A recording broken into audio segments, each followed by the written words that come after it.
mga igsoon ni Kristo. Sumuna nga ang simbahan nagtawag anang niya ng lugar o purgatorio usa ka dapit nga hinluanan niadtong mga kalag nga nakahimo og gagmay mga sala. Nana dini no. Sumuna nga sa bagong tugon. So dahil sa bagong tugon nga diha sa bagong tugon nasa 1 Corinto 3 versikulo 13 to 15 nga ang Ginoo naghinlo pinaagi sa espiritu sa kalayo ug sa espiritu sa hustisya. So nga adunay paghinlo pinagi sa siga sa kalayo apan aduna pay kaluwasan mga igsoon ko ni Kristo. Mo na nga ang simbahan tudlo nga kana usana ka dapit hinloanan o linisanan o purgatorio. Kaya ang binisaya sa purgatorio is dapit linisanan. Oh. So, wala magpamisa ta. Mo na nga magpamisa ta pinagi sa atong mga alang sa kalag nga nangamatay na. Kay ang mga kalag nga nasa purgatorio dili naman sila makaampo. Nga naman lagi yung magpamisa ta ba? Di. Aguban kay magpamisa ka ng laing reliyon. Pamisa dyan, ay prido. Tuwa lagi. Oh, wa na to apelido kay ang Ginoo omniscient man na kay malo nas tanan. Di na kinahanglan apeliduhan. Jesus Christ, ha? Wa po. Tatabaw. Usa may So, muna nga, San Jose. Wa. Mo na nga Wa may prido. nga diha sa Biblia adunay paghisgot, paghinlo pinaagi sa espiritu sa hustisya o sa kalayo apan aduna pay kaluwasan. Mo na nga simbahan nagtawag ana purgatorio. Sumana nga diha sa Biblia nasa 1 Pedro 3:19 nga sa dihang namatay si Kristo ang iyang kalag mingadto sa usa ka lugar nga sa mga nabilanggo kalag nga o espiritu nga nabilanggo o giwalihan pa ni Kristo nga aduna pay kaluwasan. Nasa 1 Pedro 3:19 40 days pa man. sa wa pa to sa mo saka sa langit. Mo itong pagsaka niya sa langit uban na ang mga atong kalag o naabri ang langit ug uban sa mga kalag nga nabilanggo dito o mga balaan sa daang tugod. Kay wa mo sila kasud sa wa pa mo saka si Kristo sa langit. Sumuna nga Gatong mga nabilin magkamaong mo pamisa wa tay pangitag natas purgatorio na jadi maayong Purgatorio din napa man din so ang makadugo usa pa ka sila. dapit sumoto nga ang simbahan nagtawag ato o purgatorio. Katong lugar bilaguan sa mga kalag nga kadung kahimo ug gagmay mga sala. Pero makabati na sila nga nagpamisa ta. makamat. So siguro makabati sila. Kay kuan man na sila. Espirituhan na nga sila pero dili sila magkahimog pag-ampo dito. Pero kitang mga buhi kay nag-antos man na sila sa kasakit dito. Kay kanang purgatorio sama po na sa impierno. Manghod gamay sa impierno. Pagahinluan ka dito sa imong mga nahimo nga gagmay sala. Mo na nga makahuman kag baya dito sa mga pinalti nga imong nabuhat din sa kalibutan. Mo na nga moadto na bukas sa langit. Kaya ang mga nasa purgatorio mao na padung magudto na sila langit dito hiluan. Mo na nga sa Biblia atong masabot nga aduna gyoy usa ka lugar diin dito pagahinluan ang mga nakahimog gagmay sala. Kay kung moingon tag walay purgatorio pag mamatay ang tao asa man padong Langit o impierno. ug way purgatorio asa ka ang tao mamatay Impierno por impierno diretso. Diretso kay Impierno diretso. Kay nasa Biblia sa jud. 21, 27, walay makasaka sa langit bisan tuldok na lang. Nga nasa Way makasaka sa langit bisan tuldok na lang. Kung may utag way purgatorio. Mo na nga, kung may way purgatorio, sa to ka langit ag impierno. Kung magmatay ta, diretso ta sa impierno di ay. Kay wa may makasaw dito sa langit nga hinlo. Sumona nga ang purgatorio mao kana ang hustisya sa Ginoo. Hustisya ang Ginoo. Mo na gitaan dag chance nga mga tao aron nga mahinlo ta usa ta makaadto sa ginharian sa langit. Kay wa may lagi buling pinaday 21 bisan tuldok na lang sa buling nga makasud dito sa langit. Mo na nga hinluan ta daan sa purgatorio usa pa ta makaadto sa ginharian sa langit. Muna nga kini purgatorio nag-exist pa ni siya hangtod karon sa di pa moabot ang sikat kaming may igsuon. So naa pa na nag-exist pa siya. Kay kung mayon tag general judgment na awa na mawa na purgatorio kay langit na naman na o impyerno. So wala purgatorio na. Mawa na ang purgatorio. Katong kalag sa purgatorio, musaka na po ngadto sa ginharian Do sa ka langit. pasaylo to. Ito na kabo. Oh, mapakuan mo sila kay mapagawas man sila dito, mawadbaran man sila sa ilang mga kasalanan. Pinagis atong mga paghimo, mga pagampo, pamisa din sa mga tao nga buhi din sa kalibutan. Mo na bitaw ang simbahan ni Kristo nga siya ang ulo. Kitang mga tao buhi, mga tao nga nadinhi gitawag tag Pilgrim Church.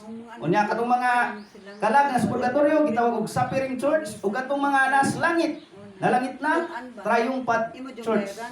Mo na nga na nasakop kita sa usa ka lawas ni Kristo ug si Kristo mao ang ulo. Mo na nga wa ta mawa, mabitaw na ug mamatay ta, moingon nga mao nay last kuno, kinalasan mamatay ta wa na kuno. Simpyat na maigsoon kay ang kamatayon mao nay sinugdanan sa wa nay kinabuhing walay katapusan. Wa mawa kay naagi po tanay sakop sa lawas ni Kristo. Kamatay na to ato ta sa Suffering Church. Una iniguman sa Suffering Church, mato na punta sa Triumphant Church mga igsoon. Naglibot-libot ra ang mystical body o Christ mga igsoon ko ni Kristo. Mo na nga kitang na sa mga buhi, mo na nga maghalat ng mga pag-ampo alang sa mga kalaganan sa purgatorio. Kay lagi way makasud sa langit nga limpyo mga igsoon. Mo na nga dito sa unahon, hinluan, putlion, pinagi sa siga sa kalayo. Muna pa napod sa Judas 1:23 nga luwasak kami pinaagi sa pagsakmit gikan sa siga sa kalayo. Muna nga gisakmit sila pinagi sa siga sa kalayo. Muna nga dili ka na langit, dili ko na impierno. Muna ang simbahan nagtawag ni ana o purgatorio mga igsoon ko ni Kristo. Kunya ikaduha na matod pa nila walay mortal sin, kunya wala koy venial sin. Ang ingon nila pag makalapas ka nimong nalapas ang tanang sugo sa Ginoo.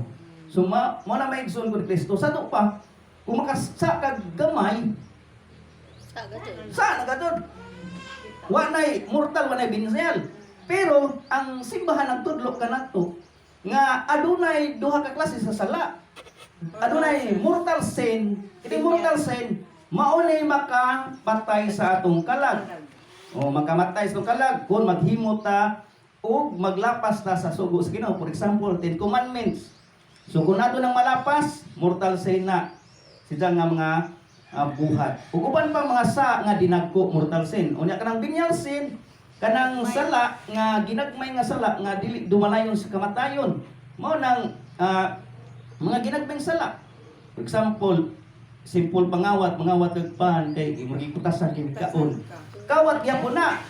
Pero sa gyapon na. Pero gamay ra ang silot tungod kay iagad ang silot sumala sa imong gibuhat. For example, nagkawat kag milyon.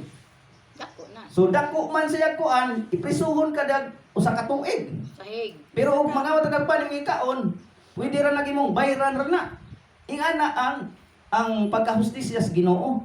Iagad ang imong binuhatan imong silot sumala sa imong binuhatan. Pareha sa pero dili bugat ang silot. Kaya kung imong ipariha nakakawat kag paano niya nangawat og nanghuldap og mga dagang kwarta imo rang ipariha ag silot unsa na ang gingon sa Biblia nga Salmo 7:11, Isaiah 5:16, Isaiah 30 nga ang Dios hustisya. Oh, so kung lingon tag parehaon tanan, di na hustisya ang Ginoo. Oh, kung lingon tag once nga parehang sa pero dili pareha o silot. Mao pud ang gibitaw sa atong balaod diri nga iagad pud ang silot sa iyang mga nabuhat mga igsoon ko ni Kristo. Napili mo tanong ka. Kada bang purgatorio ng dito? Purgatorio.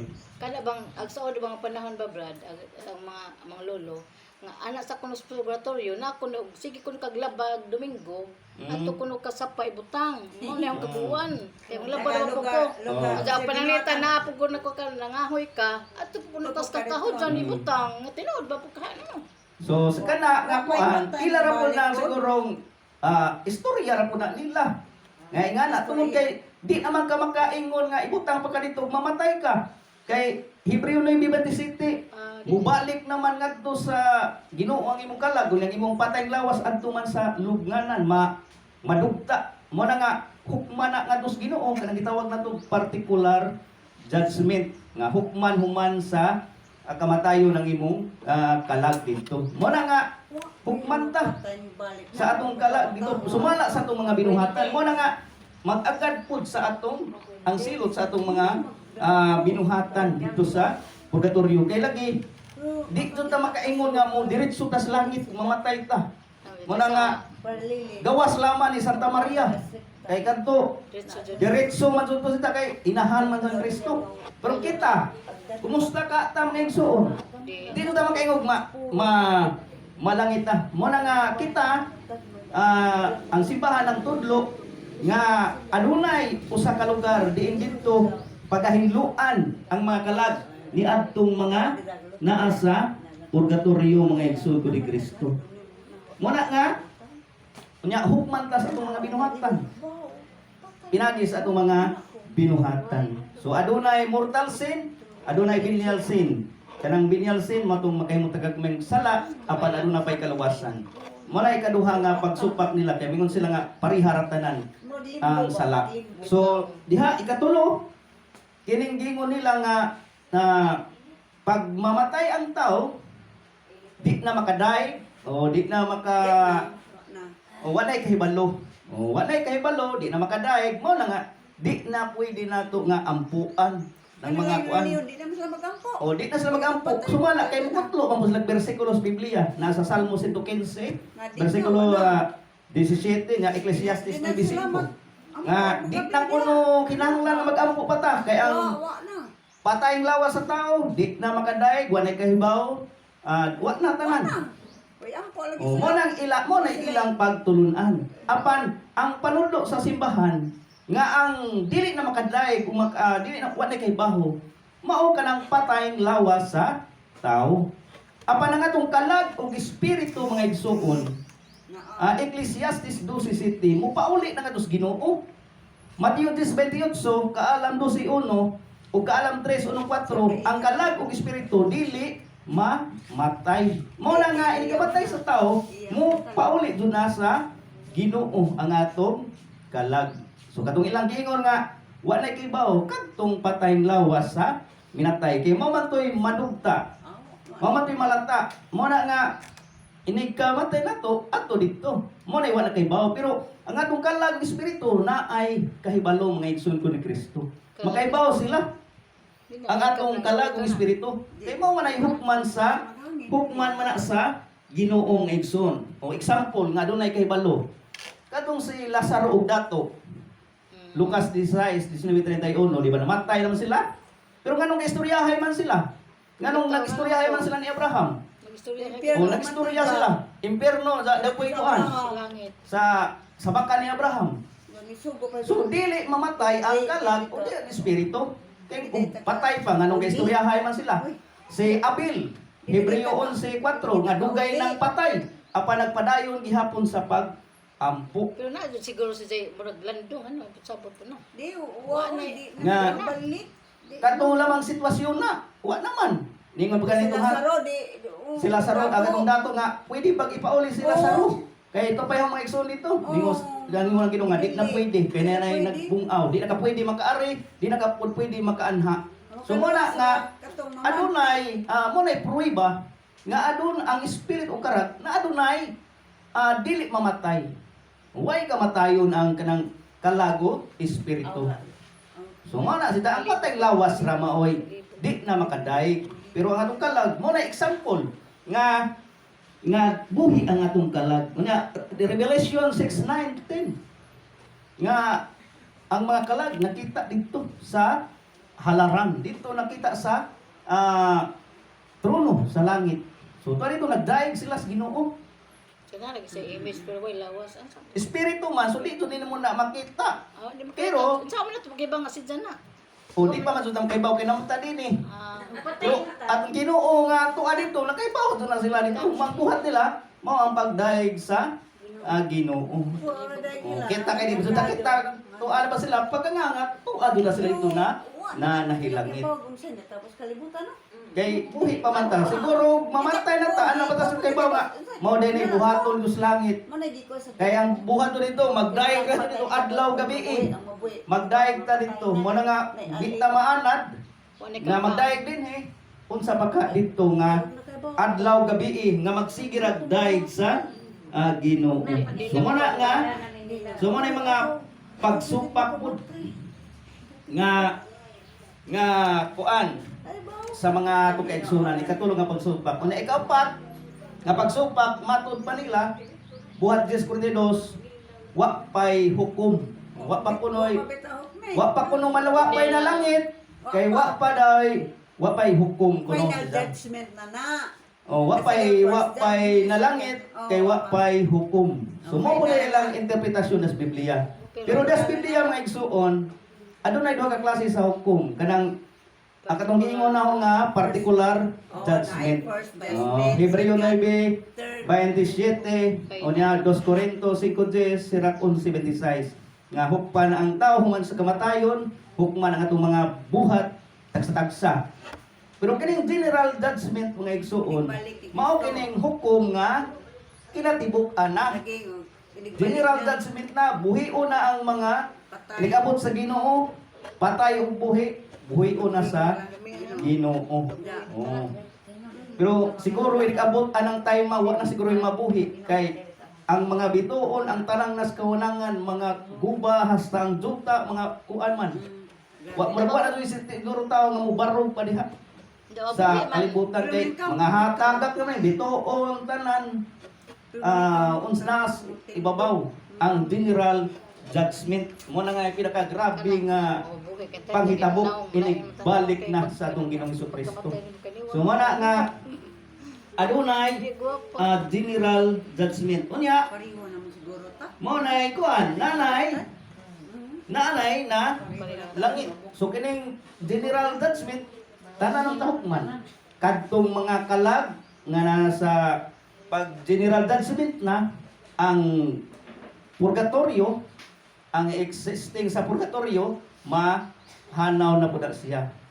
Ini general judgment kay langit ug impierno naman. So mo na nga inig general judgment Kaliwa. kadtong mga kalag nga nasa langit ug kalag sa impierno mo dong munaog unya kadtong atong mga